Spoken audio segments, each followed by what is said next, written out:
أعوذ بالله من الشيطان الرجيم.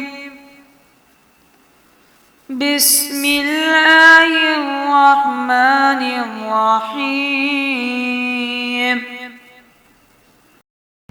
موت کی یاد اور قبر کی پکار۔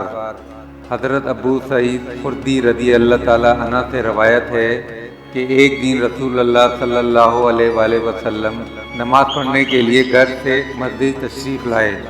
مسجد میں آپ نے کچھ لوگوں کو دیکھا، وہ کھلکھلا کے ہنس رہے تھے۔ آپ نے فرمایا، لذتوں کو توڑ دینے والی اور غفلت اور سستی کو دور کرنے والی موت کو یاد کرو۔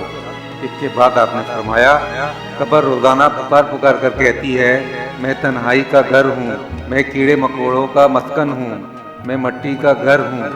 جب کوئی مومن بندہ قبر میں دفن کیا جاتا ہے تو قبر اس سے کہتی ہے، تیرا آنا مبارک ہو۔ جتنے لوگ میرے اوپر چلتے تھے ان میں سے سب سے زیادہ محبوب میرے لیے تو ہی تھا۔ آج جب تم میرے سامنے آئے ہو تو تم میرے حسن سلوک کو دیکھو گے۔ پھر قبر اس بندہ مومن کے لیے تا حد نگاہ کشادہ ہو جاتی ہے۔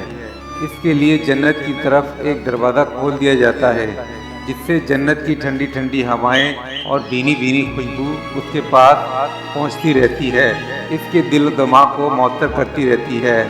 اسی طرح سے جب کوئی فاسق و فاجر اور بدکار قسم کا آدمی قبر میں دفن کیا جاتا ہے تو قبر اس سے کہتی ہے، تیرا آنا مبارک ہو۔ جتنے لوگ میرے اوپر چلتے تھے ان میں سب سے زیادہ ناپسندیدہ اور مبغوض تو ہی تھا۔ آج جب تو میرے قبضے میں آیا ہے تو دیکھنا میں تیرے ساتھ کیا کرتی ہوں۔ اس کے بعد زمین اس کو ہر طرف سے دباتی ہے۔ اس دباؤ کی وجہ سے اس کی پسلیاں ایک دوسرے سے مل جاتی ہیں۔ حضرت ابو سعید خدری فرماتے ہیں، حضور صلی اللہ علیہ وآلہ وسلم نے ایک ہاتھ کی انگلی کو دوسرے ہاتھ میں ملا کر اس کا نقشہ کھینچا۔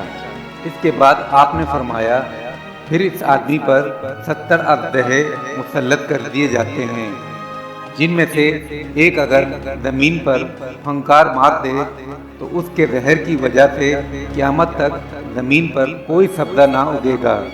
یہ اژدہے اس کو برابر کاٹتے اور نوچتے رہیں گے، یہاں تک کہ قیامت کے اس کو حساب و کتاب کی جگہ پر پہنچا دیا جائے گا۔